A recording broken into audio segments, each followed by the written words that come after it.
पाण्डेको तर्फबाट आज म यस वादविवाद प्रतियोगिताको विपक्ष अर्थात् युथेनेसिया आत्ममृत्युवरण अनैतिक कार्य हो भन्ने पक्ष त्यो तर्क समर्थन गर्दै मेरा भनाइहरू अगाडि राख्न चाहन्छु। जीवन कति श्रुतिमधुर शब्द, कति सुमधुर शब्द, मृत्यु सुन्दर शाश्वत शब्द। हामी मृत्यु स्वीकार्छौँ तर हत्या कदापि स्वीकार्दैनौँ। हत्या त्यो हत्या जुन मानिसको मन्जुरी बिना चाहना बिना गरिन्छ, फकत पैसाका लागि उसको सास छिनिन्छ, कसैको कमजोरीलाई साटेर उसको मृत्यु किनिन्छ। मेरा पूर्ववक्ता मित्र, म सम्मानका साथ भन्न चाहन्छु युथेनेसिया अर्थात् आत्ममृत्युवरणको मूल मर्म यही हत्याको सेरोफेरोमा घुमेको हुन्छ भन्ने कुरामा मलाई कुनै पनि दुविधा छैन। याद गर्नुहोस्, यो संसारमा पहिलो पाइला पदार्पण गर्दै गर्दा पहिलो सास लिँदै गर्दा हजुरले के गर्नुभएको थियो? रुनु भएको थियो? हो। यो जीवनको सुरुवात नै क्रन्दनबाट हुन्छ, रुवाईबाट हुन्छ, चिच्याहाटबाट हुन्छ र यो जीवनको परम सत्य नै त्यही हो। यसलाई हजुरहरूले स्वीकार्नुहोस् वा नस्वीकार्नुहोस्, अर्थात् नत्र डाइनोसरको इतिहास मैले दोहोऱ्याइराख्नु पर्दैन जस्तो लाग्छ मलाई।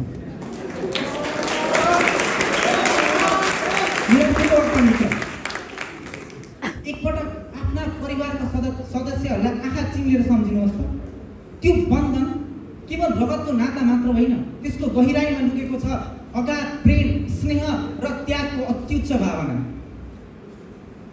कृपया यो मानव इतिहासले मृत्युका हत्याका कैयौँ श्रृङ्खलाहरू भोगिसकेको छ।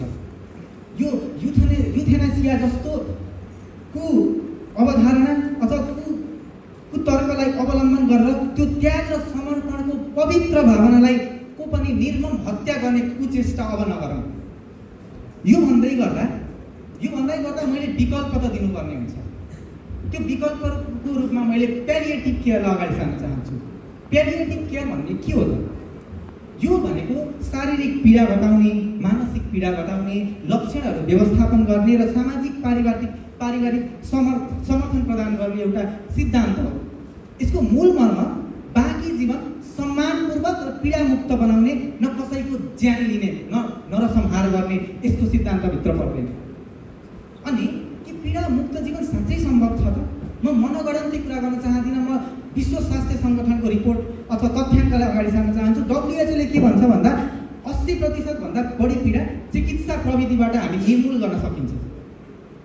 ल्यान्सेट commission on global access to palliative care 2017 को रिपोर्टले के भन्छ भन्दा यस किसिमका गम्भीर समस्याबाट गुज्रने 80% भन्दा बढी मान्छे प्यालिएटिभ केयर पाएका नै छैनन्। हामीले यो सिद्धान्त अवलम्बन यसलाई कार्यान्वयन नै गर्न सकिरहेको छैनौँ। अनि मृत्यु दर त हामी किन लम्किरहेका छौँ? अझै यो प्यालिएटिभ केयर नपाउने त्यो व्यक्तिहरू न्यून आयस्रोत भएका हाम्रा राष्ट्रहरू जस्ता राष्ट्रका बढी पर्छन्।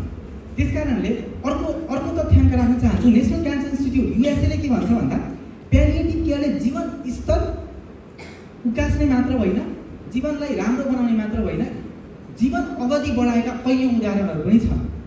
र नेदरल्यान्ड्स जहाँ युथेनेसिया वैधानिक छ, कानुनले एक्सेप्ट गरेको छ, त्यसमा पनि युथेनेसियाको प्रमुख कारण चाहिँ शारीरिक पीडा भन्दा पनि मानसिक असन्तुलन, डिप्रेसन, एक्लोपन, सामाजिक पारिवारिक हेला, यस्ता किसिमका रिजन्सहरू, यस्ता किसिमका कारणहरू चाहिँ प्रमुख देखिएको तथ्याङ्कले देखाउँछ। अनि हामी टाढा नजाउँ, यही नजिकैको राष्ट्र हाम्रो इन्डियालाई हेरौँ। इन्डियाको केरला भन्ने ठाउँमा प्यालिएटिभ केयरको उत्कृष्ट नमुना देखिएको छ, जहाँ चाहिँ प्यालिएटिभ केयर राम्रो दिँदाखेरि युथेनेसियाको माग गर्ने पेसेन्टको सङ्ख्या चाहिँ एकदम शून्य जस्तो छ। र यसबाट अझै प्रभावित चाहिँ हाम्रा असहाय वर्ग भइरहेको छन्, जुन पहिल्यैदेखि नै शोषित छन्। अझै यो युथेनेसियाको चपेटामा पर्ने उनीहरू यसको चपेटामा पर्ने अवस्था देखिन्छ। जस्तै वृद्धहरू, शारीरिक र मानसिक अपाङ्ग भएका व्यक्तिहरू, आर्थिक रूपमा कमजोर व्यक्तिहरू। त्यस कारणले पनि यो अनैतिक कार्यलाई हामीले स्वीकार्नु हुँदैन। र राइट टु डिग्निटीको कुरा गर्दै हुनुहुन्थ्यो मेरा पूर्ववक्ता मित्रले। मलाई राइट टु डाई विथ डिग्निटीको कुरा गर्दै हुनुहुन्थ्यो। मलाई बुझाइदिनुहोस् नेपालको कुन कानुनले पुष्टि गर्छ यो right to die with dignity? र अर्को कुरा क्वालिटी अफ लाइफ भन्नुभएको, क्वान्टिटी अफ लाइफ म्याटर गर्दैन, क्वालिटी। म के विश्वास गर्छु भने क्वालिटी अफ लाइफ भनेको लाइफको अन्तिम साससम्म रेस्पेक्टका साथ बाँच्न पाउनुको अधिकार हो, मर्नु अधिकार होइन।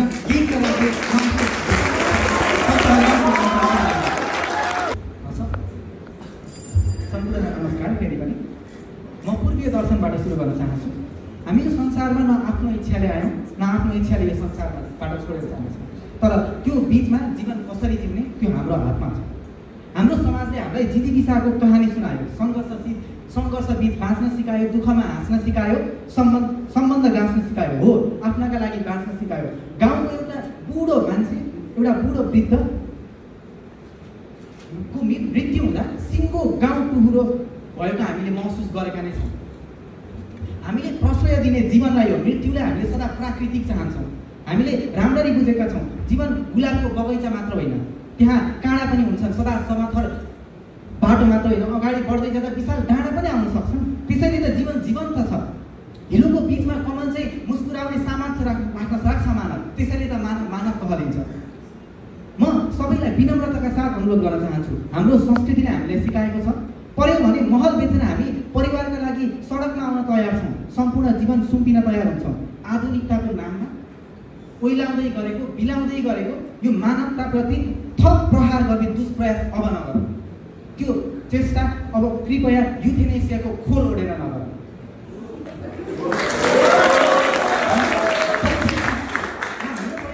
मेरो तेस्रो पूर्ववक्ता साथीले नेपालको नयाँ नेपालको कुरा गर्नुभयो, म नयाँ नेपालको वास्तविकता देखाउँछु।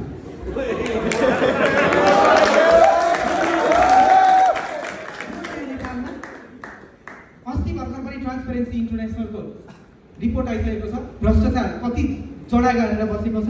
यहाँ मानसिक स्वास्थ्य सेवा सुविधा, हेल्थ सुविधा, डाक्टरहरू बाटोमा हुनुहुन्छ। आर्थिक दबाव, नेपालको कानुनी प्रणालीको बारेमा सबैलाई अवगत छ।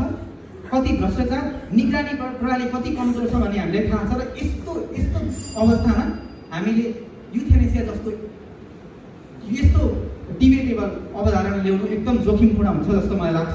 र अटोनोमीको कुरा आएको थियो, जुन अरुणा साम्बाको केस थियो, उहाँलाई एकपटक पनि सोधियो, उहाँलाई युथेनेसिया दिन भन्दा उहाँको आत्मालाई एकपटक पनि सोधिएन। अटोनोमीको कुरा उहाँलाई युथेनेसिया दिने कुरा थियो, तर उहाँलाई एकपटक पनि सोधिएको थिएन। र तथ्य सच्याउन चाहन्छु, युथेनेसियाबाट उहाँको मृत्यु भएको होइन, निमोनियाबाट मृत्यु भएको, र 30 वर्षसम्म उहाँ मृत्युको लागि होइन जीवनको लागि लड्दै हुनुहुन्थ्यो।